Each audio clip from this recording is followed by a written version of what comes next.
नमस्कार दोस्तों, टेक्नीशियन तपन YouTube channel में आप सभी दोस्तों को स्वागत है। आज कुछ नया सीखते हैं।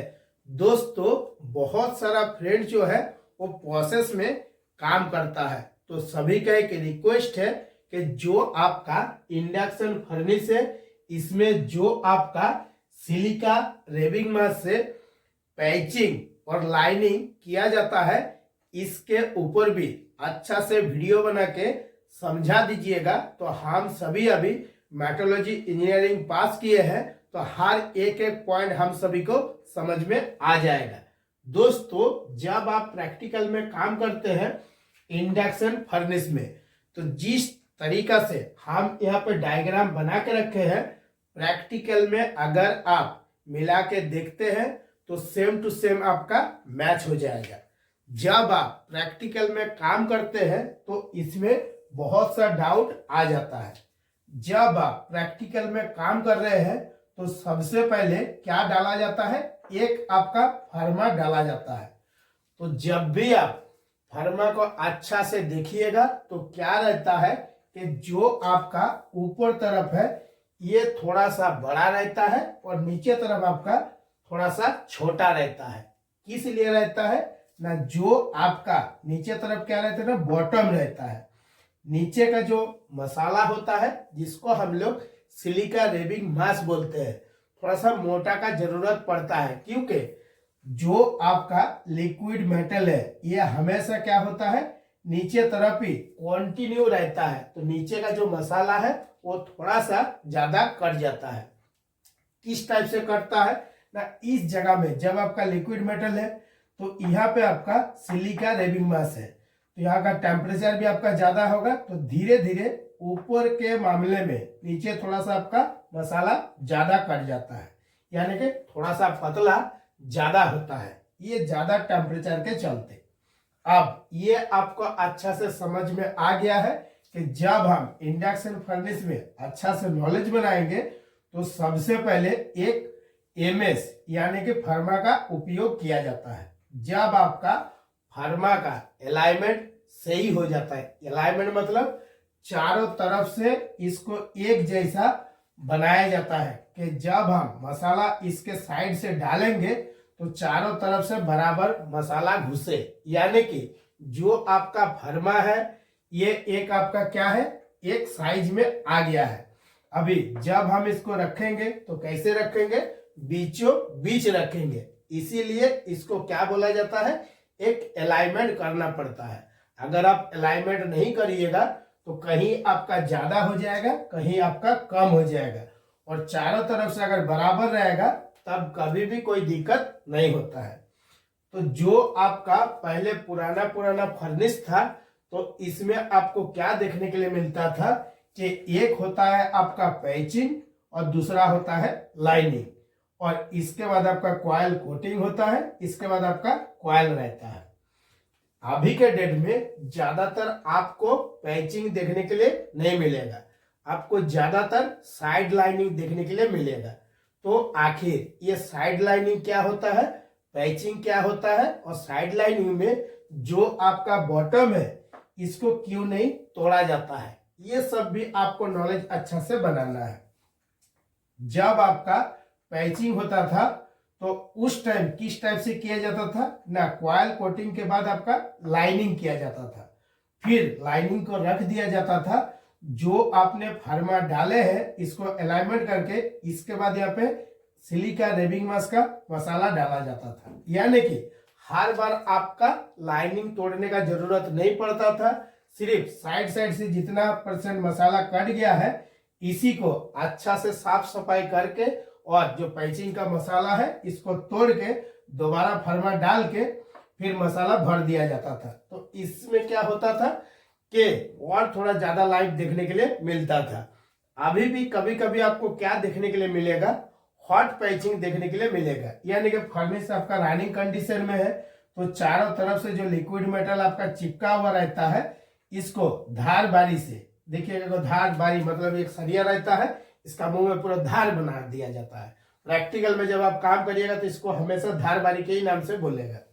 थोड़ा थोड़ा छील के क्या करेगा, फर्मा को डाल देगा और जो आपका हॉट पैचिंग का फरमा रहेगा इसमें टेपर नहीं लगता है, ये टेपर हटा दिया जाता है, सीधा डाल दिया जाएगा। इसके बाद साइड साइड से मसाला भर दिया जाएगा, उसके बाद फिर फर्नेस को रनिंग कर दिया जाता है। तो एक हो गया आपका हॉट पैचिंग, एक हो गया आपका पैचिंग, एक हो गया आपका लाइनिंग और एक हो गया आपका क्या, साइड लाइनिंग। तो जो आपका पैचिंग है और हॉट पैचिंग है ये आपको समझ में आ गया है। इसके बाद लाइनिंग किसको बोला जाता है ना, पैचिंग के बाद जब आपका फर्नेस में जो आपका कॉइल है उस टाइम देखिएगा पूरा मसाला को तोड़ के गिरा देता है, सिर्फ आपको क्या दिखाई देता है, कॉइल रहता है, कॉइल कोटिंग रहता है। ये ज्यादातर अभी के डेट में व्हाइट सीमेंट ए से ही बनाया जाता है और जब इसको बनाया जाता है इसमें डिस्टिल वाटर या डीएम वाटर का उपयोग किया जाता है। अगर आप दूसरा वाटर यानी कि रॉ वाटर का उपयोग करिएगा तो क्या होगा, जो कॉइल है कॉइल का टर्न टू टर्न शॉर्ट होने लगेगा, क्योंकि रॉ वाटर जो रहता है इसमें आयरन का मात्रा बहुत ज्यादा रहता है। इसीलिए जो आपका व्हाइट सीमेंट होता है ये, इसमें देखिएगा मैग्नेट से चेक करने के बाद कॉइल कोटिंग किया जाता है। कॉइल कोटिंग के बाद आपका लाइनिंग किया जाता है। तो ये हो गया आपका लाइनिंग। लाइनिंग किससे होता है ना, आपका सिलिका रेबिंग मास से लाइनिंग होता है और पैचिंग भी होता है, हॉट पैचिंग भी टोटली आपका सिलिका रेबिंग मास से ही होता है।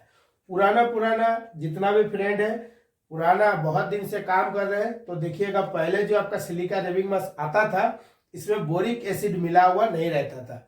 अभी जो आपका 2024 है इसमें बोरिक एसिड मिला हुआ आपको सिलिका रेबिंग मास में देखने के लिए मिलेगा। पहले क्या होता था, कभी कभी बोरिक एसिड मिलाना भूल जाता था, पूरा काम कंप्लीट हो जाता था, जैसे ही फर्नेस को चालू करता था मसाला फरमा कटा तो मसाला गिर जाता था। बाद में क्या पता चलता था कि बोरिक एसिड जो है वो आपका रेबिंग मास के साथ मिलाया नहीं है। तो जब आपका ये जो लाइनिंग है अभी के डेट में जिसको हम साइड लाइनिंग बोल रहे हैं, तो हर बार आपको क्या देखने के लिए मिलेगा, ये जो आपका बॉटम है जहां से आपका टेपर है यहाँ पर देखिए बहुत ज्यादा मसाला भरा हुआ है। ज्यादातर फर्नेस में जो फॉल्ट आता है या लिक्विड मेटल लीकेज होकर निकलता है यही टेपर के पास से ही निकलता है।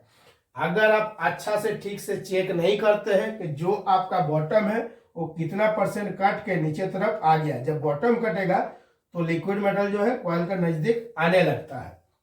तो उस टाइम जो आपको साइड लाइनिंग होगा हर बार देखिएगा बॉटम को तोड़ा नहीं जाता है। किस लिए तोड़ा नहीं जाता है कि इसको भी चेक करना पड़ता है कि बॉटम आपने कितना इंची का बनाया है। बॉटम किस हिसाब से बनता है ना, जो आपका एक एसएस का एंटीना रहता है इसमें जो एसएस का वायर का उपयोग किया जाता है वो देखना पड़ता है कि छोटा फर्नेस है या बड़ा फर्नेस है। कोई फर्नेस में बॉटम आपका 10 इंची का बनता है, कोई किसी में आपका 16 इंची बनता है। लेकिन जब भी आपका बॉटम बनेगा तो जो आपका इलेक्ट्रोथर्म का फर्नेस है, मेगाथर्म का है, इंडक्टोथर्म का है, सबका अलग अलग बॉटम बनता है। एज फॉर ड्राइंग कंपनी जिस हिसाब से आपको बनाने के लिए बोला है उसी गाइडलाइन को फॉलो करना है। अगर आप ज्यादा बॉटम को मोटा कर दीजिएगा तब भी दिक्कत है, अगर बहुत ज्यादा पतला कर दीजिएगा तब भी दिक्कत है। तो जो आपका साइड लाइनिंग है, साइड लाइनिंग जहां पर भी होता है तो वहां पे फर्मा डाला जाता है, फर्मा को अलाइनमेंट कर लिया जाता है और इसके बाद पूरा जो सिलिका रेबिंग मास है इसको भर दिया जाता है चारों तरफ से। जब आप इसको चेक करिएगा तो कोई जगह में आपको 6 इंची देखने के लिए मिलेगा, कोई जगह में 8 इंची देखने के लिए मिलेगा। मतलब जिस हिसाब से आपका फर्नेस है, कोई 1 टन का भी होता है, कोई आपका 10 टन का भी होता है, कोई आपका 50 टन का भी होता है, ये अलग अलग होता है। इसीलिए जब आप प्रैक्टिकल में काम कर रहे हैं, जो कंपनी में आप नॉलेज बना रहे हैं वहां पे परफेक्ट नॉलेज बनाना है। इसलिए कहीं थोड़ा सा कम होता है, कहीं आपका ज्यादा होता है, इसीलिए थोड़ा सा कंफ्यूजन आ जाता है। तो जो आपका फर्मा डालने के बाद पूरा सिलिका रेबिंग मास डाल दिया जाएगा जिसमें आपका बॉटम बनाया नहीं जाएगा, इसको बोला जाता है साइड लाइनिंग। और जब आपका बॉटम और पूरा के पूरा बनाया जाएगा इसको बोला जाता है फुल लाइनिंग होगा। मतलब फुल लाइनिंग में बॉटम को भी बनाया जाएगा और साइड में जो मसाला डाला जा रहा है मतलब कंप्लीट आपका बनेगा। बॉटम को पूरा तोड़ के जो पुराना वाला सिलिका रेबिंग मास है तोड़ के पूरा फेंक देगा, पूरा नया सिलिका रेबिंग मास से पूरा बॉटम बनते हुए बनाएगा। इसको बोला जाता है फुल लाइनिंग, जिसमें बॉटम आपका टूटता नहीं है, इसको बोला जाता है साइड लाइनिंग। अभी जो आपका कंफ्यूजन है ये आपका दूर हो गया है। और एक क्वेश्चन आ जाता है कि अगर हम जो बॉटम है ये बहुत ज्यादा मोटा बना देंगे, या जो आपका एज पर ड्राइंग कंपनी दिया है जो आप लाइनिंग है साइड लाइनिंग है इसको बहुत ज्यादा मोटा कर देंगे तो क्या दिक्कत होगा। तो क्या दिक्कत होगा, अगर आप बहुत ज्यादा मोटा बना देते हैं, मान लीजिए कि आपको डायग्राम में दिया है 8 इंची बनाने के लिए बोला है, इस जगह में आपने 10 इंची बना दिए है, तो उस टाइम आपका प्रोसेस में कुछ भी दिक्कत नहीं होगा। फर्नेस में अगर जो आपका 10 हीट निकल रहा था या 20 हीट निकल रहा था तो उसमें और 4 हीट या 6 हीट ज्यादा ही निकलेगा, प्रोसेस वाला का कोई दिक्कत नहीं है। लेकिन जो आपका इलेक्ट्रिकल वाला है, यानी कि जो मेंटेनेंस डिपार्टमेंट में काम कर रहे हैं, आप उन्हीं को ही बोलिएगा कि जो आपका फुल पावर है पावर लिमिट में नहीं चल पा रहा है। अगर पावर लिमिट में नहीं चलेगा, सिर्फ आपका कंटिन्यू करंट लिमिट में ही चलता रहेगा, तो इसके चलते आपका जो बिजली बिल है वो आपका बहुत ज्यादा आएगा। तो इसीलिए एज पर ड्राइंग के हिसाब से आपका लाइनिंग बनाया जाता है।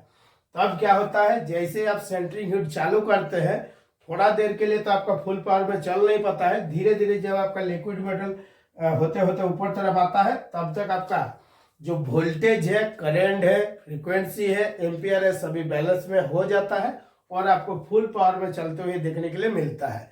जब आपका फुल पावर में फर्नेस चलता है तो बिजली बिल भी आपका बैलेंस में आता है।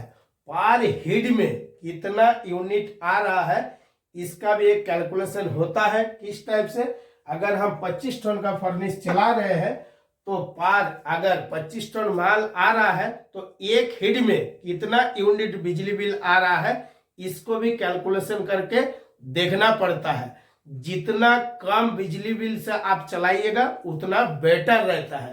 हीट आपका भले ज्यादा 5 गो या 6 गो या 10 हीट ज्यादा आएगा, लेकिन उसका इफेक्ट कहाँ पड़ेगा, जितना आपने बचाए है उससे ज्यादा आपका क्या होगा, चला जाएगा। इसीलिए बिजली बिल के ऊपर भी आपको ध्यान देते रहना है। जो आपका एज पर ड्राइंग में लाइनिंग बोला गया है, बॉटम बोला गया है, ठीक उसी तरीका से अगर आप बना के चलाते हैं तो आपको हर चीज कंट्रोल में रहेगा। इसके ऊपर कुछ भी डाउट नहीं होना चाहिए। अगर आपको फिर भी कुछ कुछ डाउट रह गया है तो जरूर आप कमेंट करके बताइएगा, हम वीडियो बना के आप सभी को दोबारा और एक बार समझाएंगे। इसके बाद और एक वीडियो आएगा कि जो आपका सिलिका रेबिंग मास है, ये जो मसाला हम लोग बोलते हैं, ये सेंटेड कैसे होता है, किस तरीका से होता है, सेंटेड होने का कारण क्या है, सेंटेड हो गया है आप किस तरीका से कॉन्फर्म कीजिएगा। दोस्तों आज के वीडियो के लिए इतना ही। नमस्कार, जय हिंद।